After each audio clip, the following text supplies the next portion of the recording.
fourth or fifth WordPress meetup that we've run this year. We did have about a 1-year hiatus because the person who was previously running them has actually gone to work for Automatic, which is really exciting. For those of you that don't know, Automatic are the people who basically came up with WordPress, and they own WordPress.com, WooCommerce, and a bunch of the other plugins that I'm sure many of you use. I decided to get these kicked off again at the start of this year. We had our first one, I think, in March. Some of you might have come along to that, and we talked about WordPress security. We've done some other really interesting topics since then. Last month, for those of you who attended, we had an awesome presentation by Daniel, who's up the back there, kicking it today. And cheers to Daniel, because he went and picked up the booze for us because it went walkabout. So big round of applause. I think So speaking of booze, that, along with the pizzas that are provided and the venue, are all supplied by our sponsors, and that's what makes this event possible, and it's how we can keep it free for everyone, just like WordPress. And we rely on the community, and today we have 3 sponsors. So our sponsors are Space Cubed. They own this venue, which is pretty awesome. For those of you who don't know what it is, it's a co-working space. There are several floors here where you can work from. They also have another venue that is further down the terrace attached to the Parnelia Hilton. They're great spaces, and I say that not just as someone who really enjoys not having to pay for this venue, but also as someone who works from this venue a couple of days a week. It's been fantastic for us. It's a great community, so if you're interested in finding out more about it, please come and have a chat to me afterwards, or speak to Daniel. He's also a member here at Space Cubed. And you can find us on level 4 some days.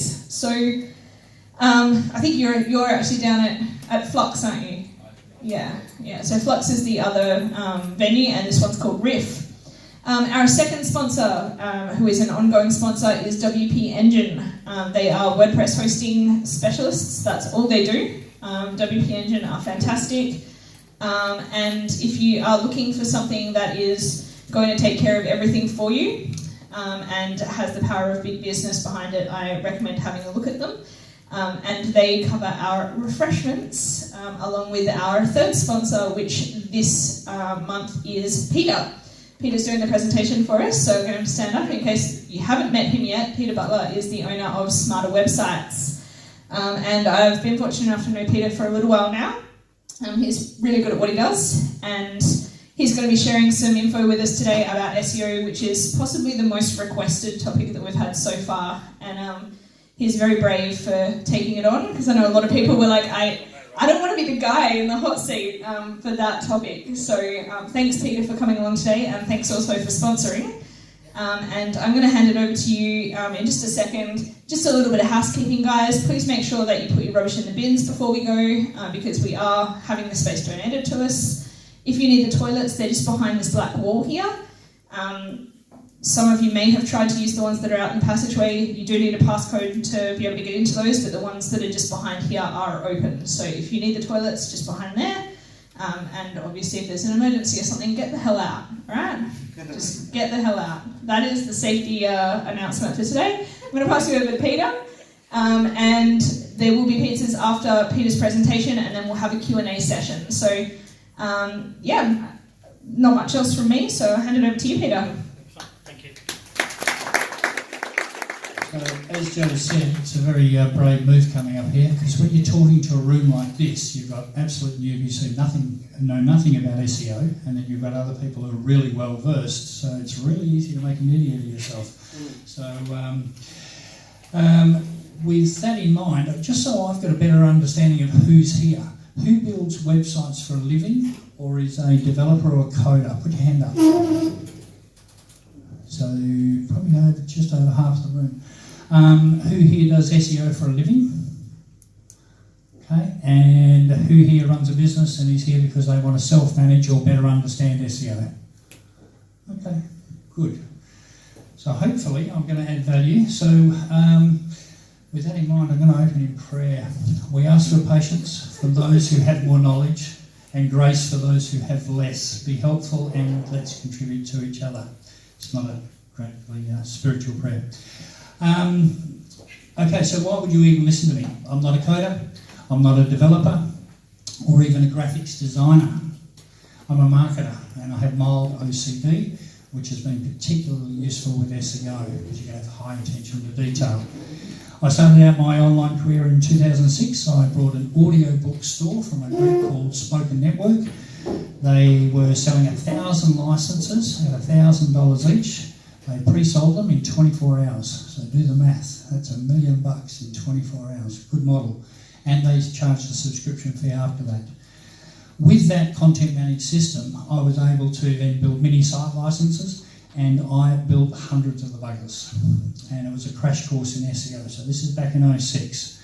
This was an audiobook online store, and it was before iTunes became big. So it was a crash course, and iTunes killed my business. But in the meantime, I became very wise and smart on SEO. So with this, what we're going to cover today is simple Chrome extension to do SEO checks, how Google really works, play the game with Google, and Google will play the game with you. Some simple SEO rules, how not to blow it, some keyword research tools, some of you will know these, some maybe not, some best practice page name protocols, some core site settings, and some SEO plugin options. And I'm also going to talk about SEO benchmarking, because it's quite important. But before we get into that, I just want to, came up in a few conversations just in the meetup before. Now, some of you may know this site, W3Text, and it shows us how WordPress is growing. So we're all WordPress fanatics, so WordPress is booming along. So you'll see the top line there, of all the world's websites, 31% are built in WordPress. So we've got a third of the world's websites. So that's pretty cool. And of all the CMSs, we now own CMSs? Content Managed Systems. Okay. So yeah, Content Managed Systems. So now only a few months ago, that number was 57%. So to me, that's really affirming, because I've invested my whole life into WordPress and learning it and developing it. And and when we're talking, as for the developers and coders out here, remember that this is available. You can show people why they should be on WordPress. That's particularly useful, because I get people coming, why can't I just do it in Wix? Well, let's have a look. 0.9, 1.7. Now think about that, people. Do you know what I mean? So that's useful to us when we're selling websites. So the bottom line is, when Google come to our website, actually I'm just going to try talking without the mic for a moment. If I talk really loud, can you hear me? Yes. Yeah. Am I better off with the mic or without the mic? With. Wrong answer. Okay. So I'm going to cover some basics. So the first thing, Google come to our website and they're saying, please, businessman, tell us what you want to be known for. So how do they do that? So some of this is pretty rudimentary for those who know, and it's through the title.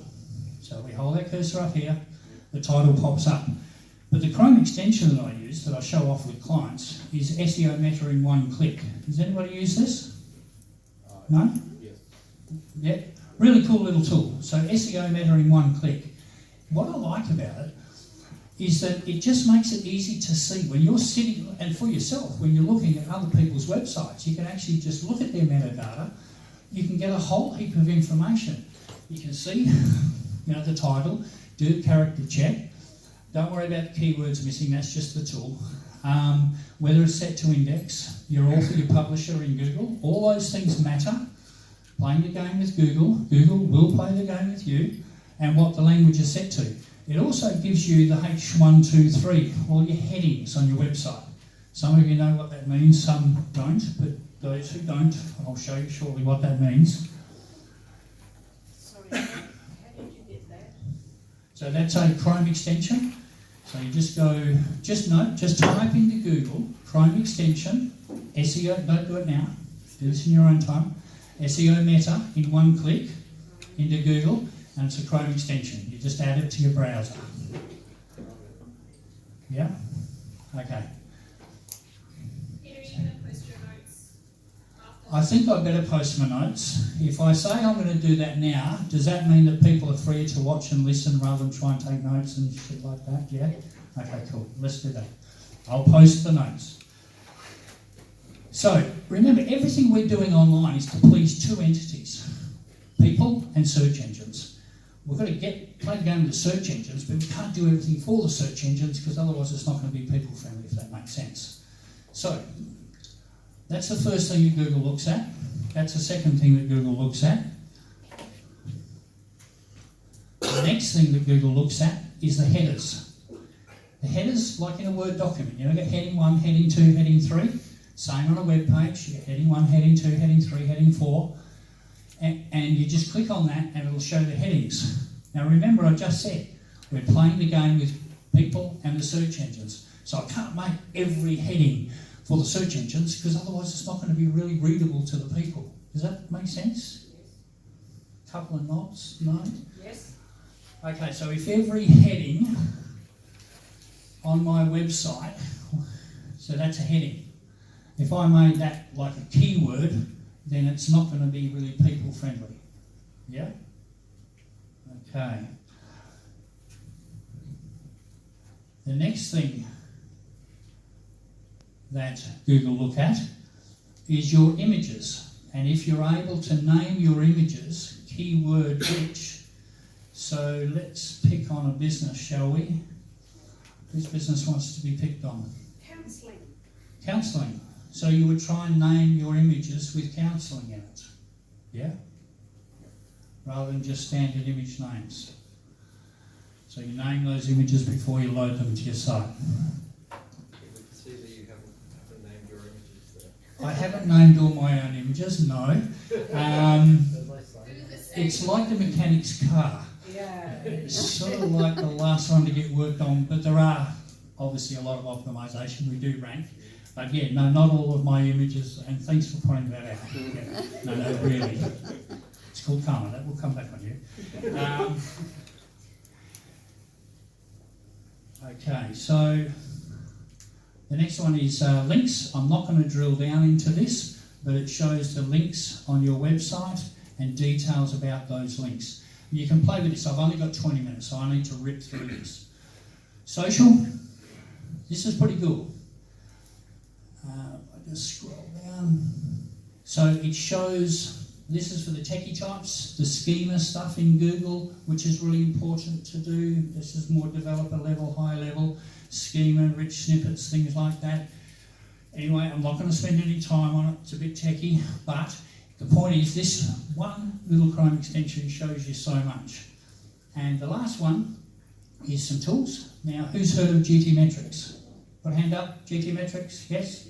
Okay, so it's a speed test tool. So I'm not going to click on it because it'll take a little while to load. And you can go direct to GT Metrics. I tend to use it directly through here. So if you click on that, it'll take you to the site. You run a speed test on your website and it'll tell you how quickly it's loading. Because one of the SEO things is about speed. So it's about keyword rich.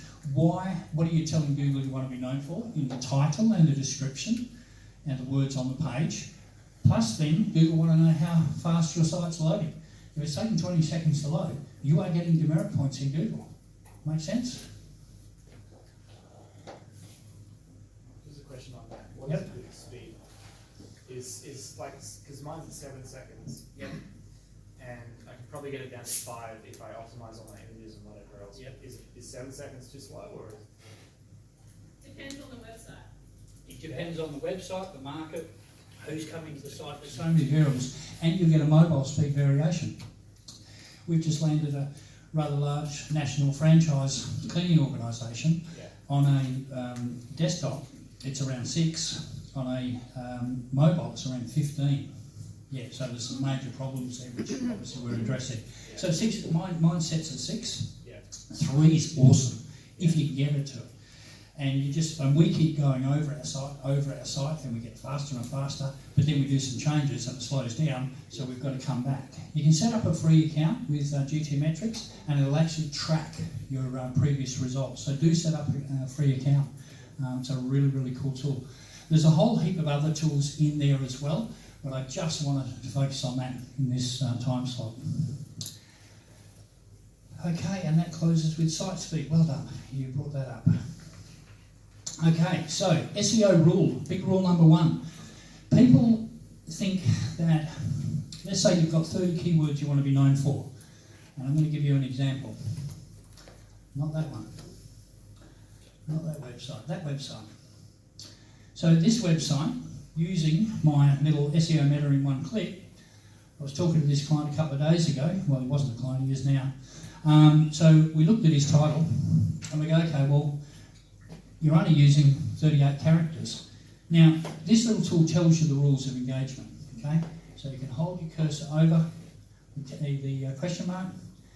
It'll tell you what the rules are, how many characters to use. Well, it should do. 65 characters, something like that, yeah. This one here, it's got a few too many characters, but look what he's done. Well, the web developer's done. You want to be known for drone assist, aerial photography, video, blah, blah, blah. Are you serious? Western Australia, you want to be known for Western Australia. Like, Google are coming to that site and they're literally going, please businessman, tell us what you want to be known for. Oh, hang on, you confused the shit out of me. And they probably won't rank it for anything. It's, you know, they may pick up the front word, they will rank it for something, but that sort of thing is not going to provide any value. But the rule is basically one keyword, one page. That's it. It's just one keyword per page. Now I adopt what I call a rule of 3. So I have one primary keyword with 2 supporting keywords. So let's say use this one here. We've got aerial drone photography, aerial survey, and drone photography's up in the title. So there's 3 keywords that are all connected by 1 or 2 common threads, common keywords. Does that make sense? Yep. So the rule is one keyword, one page. So if you want to be known for 30 different keywords, you need to create 30 different pages and the content around that. And every page supports every other page. Yeah? Is that including tags? Sorry? Is that included in tags? Tags, well, tags are keywords. Because on the top line, Sorry? on the top of my mark, that when it comes to like the product, Yep. as many relevant as possible outside in the tags. You're not really understanding it because tags are technically keywords, and so you're talking around it like a product e-commerce type website. So the same rule would apply, because if you're trying to optimize a product page, that product has a name, yeah? And so it's a keyword in itself, and there might be 2 variations of that same keyword that you could use. So the same rule would apply. So I include as many. No, you're just wasting juice. Seriously, just bring it back. But we see it all the time. It's just, oh, the more the better. No. And when you're doing blog posts, and I'm not even talking about blog posts, I run blog post workshops, right? Rule of 3 applies. Maximum 5 tags in a blog post. But rule of 3, be really defined. The article's about something specifically, so stay focused on that article, stay focused on that keyword. Now, I was talking to a guy last week. He has just, I've been talking about building a website. He got a friend who's got a friend in India. We know how all that's going to end, right? Got a friend who had a friend, and yeah. So he's now bought a simple 4-page website. It's fully SEO for 30 keywords, right? $500. Hey, it's going to hum, right? Yeah, nah. Like, seriously, it just can't be done. Do the math. 4 pages, 30 keywords, not going to work. So, keyword research. Who here does keyword research? Show of hands, please. Yep. Okay, cool. So, one of the tools that I use is KW Finder. So you can get a free account with KW Finder. It's pretty cool. You can do 5 keyword searches per day. And it gives some really cool elements. And it also does some geo stuff, because we're going to think, when we do a keyword research, we're going to think about who is the target market, where are they, where are we trying to optimise, because it does vary. It absolutely does. Now, I'll give an example of the keywords. A client, an aged carer in Melbourne, gave us, when we do keyword research and build websites, we say, tell us the keywords you want to be known for. 29 keywords it gave us. We go and validate those keywords. Is anybody actually using the words here provided or not? We invalidated 19 of those keywords, so we're only left with 10. We then go and do more keyword research, find more keywords. One of the keywords we found was domiciliary care.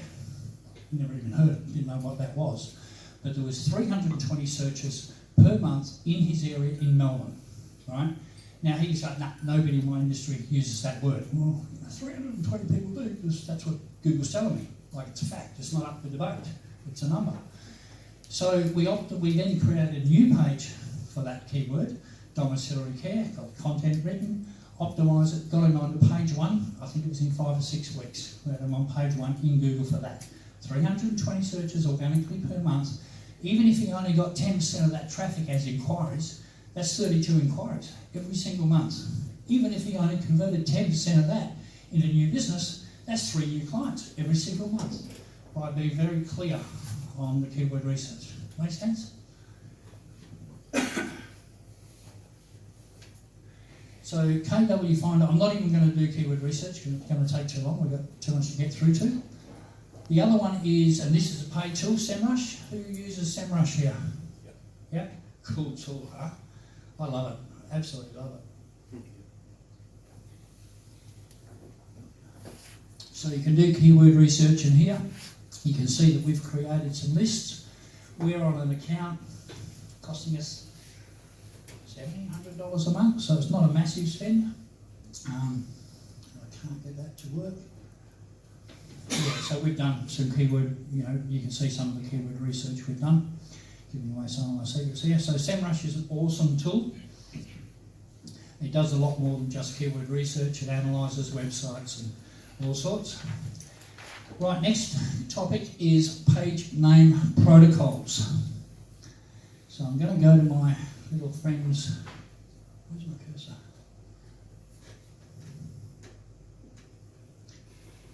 My friend's drone website, which is not built in WordPress by the way, but next time you see it, it will be.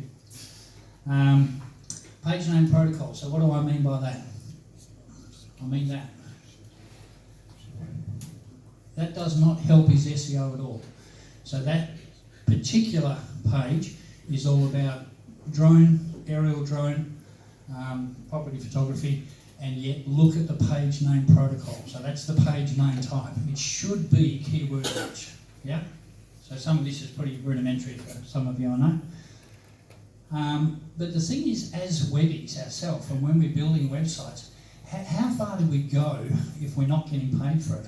Because the thing is that for webbies, the client has made, they've got big expectations. You're building a website, of course you're doing SEO included, unless we have the conversation about that and bring real clarity to it.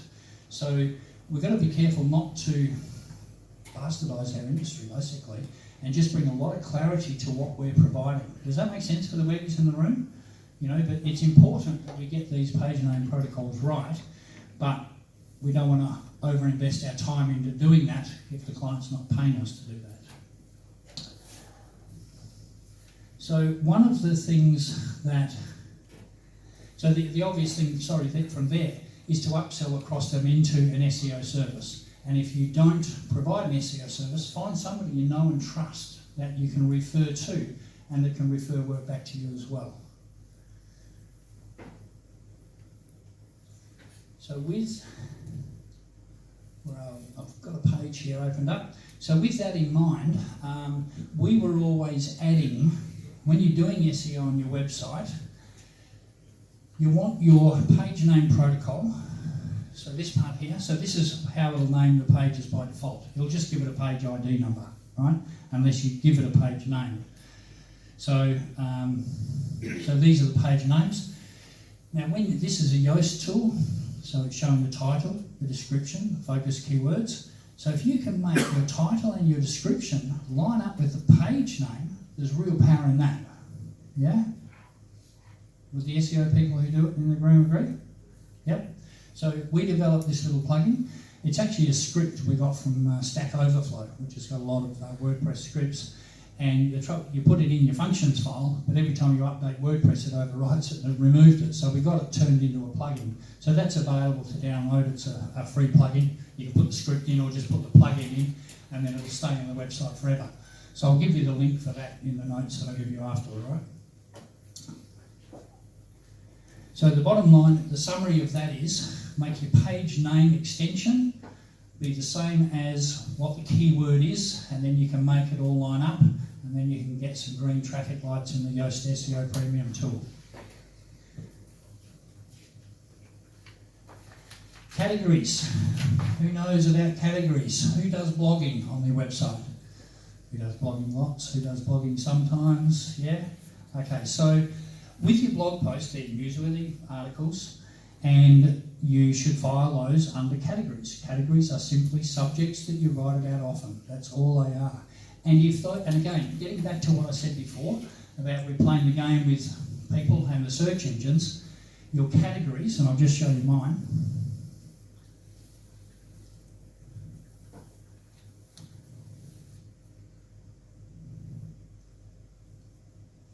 So you can see, blog tips as a category is not keyword rich, but it's people friendly. People, okay, that might interest me. What's the purpose of our blog post? To get read. And the purpose of our menu structure is to get click-throughs. So business systems, I'm a systems freak, I systemize everything, so I write about that often, so that's a category, it's a subject I write about often. Direct response marketing was something I wanted to be optimized for. Lead generation, SEO, and so it goes on. So categories should be keyword rich if they can be. That's useful. Tags. Now, somebody mentioned tags. Now, one of the things when, just find my page, I should have it open. Just finishing off on categories. When you create your categories, you can add your category there. This is just a test site that we use for testing stuff. Preferably keyword rich, or at least topical to cause people to click on it. Do take the time to fill in a little bit of the description because it can be useful. It won't always get indexed, but it's not going to take much to write 2 or 3 lines just to support that by way of a description. Now I'm just going to go to posts.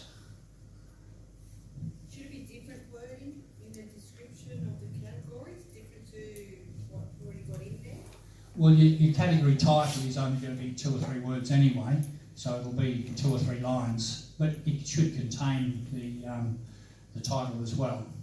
It makes sense to. Yeah, you can include it, it's a good thing. Tags. Now, tags are keywords. One of the things, actually, I'll go to when you do a blog post. I'll just show you this trick. This is a really cool trick we learned when we're launching a website and we've got one blog post from the client. We try and get a few.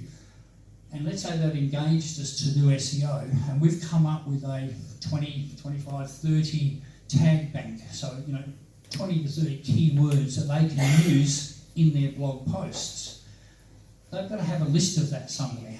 Well, it's really convenient if when they go to their website, they put in their blog post title, they put in their content. It's really cool if they can go over here and select a tag. Now this will only show tags that have been previously used.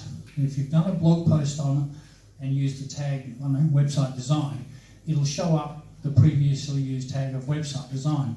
But all the other 25 tags, it won't show them up. So a really cool trick is to do one blog post that uses all of your tags, all of your keywords, so every other blog post you do, you'll just be able to click and it'll show you which tags to select from. Does that make sense? Did I explain that clearly? Yeah? It's just a really cool way to initiate having access to that rather than having it out on a notepad somewhere. I'm not going to go into permalinks because I'm really worried about running out of time. Benchmarking. So who here does SEO again? Show of hands. Do you benchmark the website before you even touch it? If you don't, you should. Because how do you know how much you've changed if you haven't benchmarked the website. What do you mean by bench? Okay, so where it's currently ranking, right? So if a client engages me to do SEO, I want to get bragging rights for that. I want to get a testimonial from them. Oh my God, Peter took our website from here to there and it's now got 20 keywords on page 1 in Google and it's got this and it's got that. It's got all these wonderful things he did. Well, if I don't have a starting point, then I can't get bragging rights. So a couple of things you can do. We've got sort of 5 parts to our... hang on, I've got to put my... put this down, just give us a sec.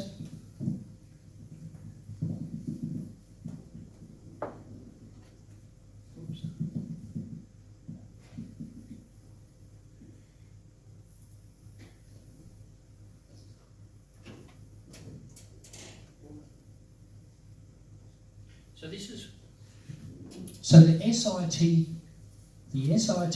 colon is a search parameter. So you can do this on your own website. So just put in SITE colon, copy and paste your web address. When you're playing with web stuff, never type out your web address, always copy and paste, no issues then, no mistakes. And just click enter. And that'll show you how many pages Google has indexed of your website. Okay, so before you do any SEO, you want to know how many pages Google have SEO'd. Some of the foundational settings in your website, when you get them right, I've got 1,640 results. You see that number? 1,640 results. So that's how many pages Google have indexed. So I've got hero status. Well, just ask me, I'll say I have. Which is a really good thing. But when we started, we had 1 page to go and it grew, and we've been running for quite a while. But when I take client sites and they've only got 30 pages indexed, and we change some structures and do all of what I've discussed, all of a sudden they've got 70 pages indexed. Now some of that is not actually new pages at all. It's because we've set up keyword-rich categories, we've set up tags, we've done all the right SEO activities, and we've amplified the strength of the website. Yeah? So do that little benchmark test yourself. And the other one is simply before you change one thing on your website, copy and paste that into a Word document. And we do this with clients. We copy and paste that because it copies the colours across. So for SEO people, it's actually really cool. Now I've got other SEO testing platforms that pump out really sexy reports, but this stuff gets the best results because they can see it, it's got colours, it's green or red or it's whatever, and people really, really like it. So there's 3 other parts to our reports. One of them is to actually do a test in SEMRush and to find out exactly how many keywords we've got on page 1 in Google at that point. And we give them that report because that's what they want to know. Okay, SEO plugins, how long we got? You can go for a while longer because the pizza's still on its way. Okay, cool. Thank God for the slow pizza then. So, SEO plugins. If you don't like listening to Peter, blame Domino's. So SEO plugins, who uses Yoast SEO? Just show of hands. Yep, same here, I use Yoast. I was actually put on to a new one just this week from Joe. Thank you, Joe. Because my SEO, I use Yoast Premium in all our SEO clients because of the redirects and a few sexy things it does. But for normal standard sites, we just use Yoast Free. But for the SEO clients, we use Yoast Premium. But it gets really expensive. So my SEO bill's coming up and it's about $2,000. I was like, ouch, yeah, I know. And it happens just before Christmas, so really not good timing. So the new one that Joe's put me onto is SEO Press. So write that down, very cool tool. So it's seopress.org. I'll take the glory for that, not Joe. Another one, you got that written down? Another one I've used in the past, and I went away from it, only because Yoast came out with some interlinking things and some pretty cool tools in their premium version. But the other one I was using, and I really liked it, they had some really cool stuff. It was actually SEO Pressor. So it's SEO Pressor, so Pressor, yoast.com. Now that's a subscription, I think it's about $10 a month. There is no free, but geez, it does some really powerful stuff. So yeah, do have a look at that. Some other, if you've got Yoast Premium. Just on Yoast, one of the reasons why a lot of developers choose not to use Yoast is because it does have a lot of bloat in it. There's a really bloat, for those of you who don't know what it is where it's loading a bunch of stuff that you don't need. So everyone who's used Yoast will know when you go into your pages, for example. Have you got a back-end page open here where it just shows all of the standard Yoast stuff that it shows you? No. You don't need all of that stuff, and it does make your back-end load a little bit slower. There's a fantastic free plugin called, and it's pretty easy to remember, it's called Hide Yoast Bloat. So it's fantastic, and it basically allows you to hide pretty much everything that you're not using. So you can just have the useful stuff, which for most of you who are doing your own blogging and that sort of thing is the meta boxes that actually show underneath where you're typing in your posts and stuff like that. So Hide SEO Bloat is fantastic, and another one that you might want to use if you don't want to fork out for a paid SEO plugin is Schema. So if you just search for the schema.org plugin on the WordPress repository, that allows you to do a lot of it's not as pretty and as pleasant to use as the Yoast paid version, which does a lot of that stuff in it. But it does still give you very much the same functionality. So my best free option for SEO plugins is the combination of the free Yoast version, Yoast SEO or Hide SEO Bloat, and schema.org. And Is schema spelled SCH? SCHEMA. And just on that, Joe, the SEOpress.org plugin actually does schema. Yeah. It actually has schema built into it. Yeah, as well. that's it. I think all three of them have schema built into them in some way or form. Yeah. Okay, so other SEO plugins, depending on which SEO plugin, 301 redirects when you need to change the page title for those who don't know, because it's really important that if you rename a page, you do something about that. You tell the search engines you've renamed it, do what they call a redirect. There's different types of redirects, but I won't go into that. Sorry? Yeah, there is simple 301. You sure that's free? Okay. Yeah. Look, if you're doing that and getting caught up, you might just want to buy Yoast Premium. I did that, but I found it very confusing, and I Because it changes the name of the page automatically. As soon as you rename it, it just changes it. Does it for you. so it'd be worth getting it just for that. Oh God, yeah. 'Cause it's Yeah, not getting- and the interlinking, and there's something else on it I like too. What is it? Keyword density checker. Yeah, and the page is all pages view. You know, I quite like that. You know, when I'm doing, you know, with the. Do you understand that? So what happens here, for those who don't know, that's a traffic light, and the aim is to get that green. So it's green, orange, and red. Fail. So the idea is to get that green. That shows links. That does something else. I can't even remember. I'd have to hover over it. It's one of those things you hide with a Yoast SEO hide bloat. Hey, what? So that's one of the things you hide with the Yeah, I know. Yoast SEO bloat Yeah. plugin. But if you're showing your client what you've done, and we actually screenshot before we do one thing what their score is, and then we do all the SEO, and then we can show them what it looks like. The thing is, at the front end, it doesn't slow the website down loading. It's only in the back end that it slows it down. So we sort of, well, the clients aren't going in there, so we don't care. Right, what else? So I've talked about simple 301s, and there's also, depending again which SEO plugin, there's another one called SEO Smart Links, which helps to do page interlinking, right? So SEO Smart Links. Yoast will do that to a point, I think, pretty sure. But the SEO Smart Links interlinking is when you're linking one page to another. So you've got an article in there, say about, so somebody's reading my About Us, and I mention the word web design, and it'll actually automatically create a link to the web design page, and that's page interlinking. So Google loves page interlinking. and it automatically does it. And certain words, if you don't want it to interlink, you can turn them off. There's a way you can turn them off. I know. If you've got a word office, it might click through to somewhere where you don't want it to click through to or something. Okay, so the pizza's still on its way, so I'm going to wrap up though. Oh, can I just ask you a question? You may.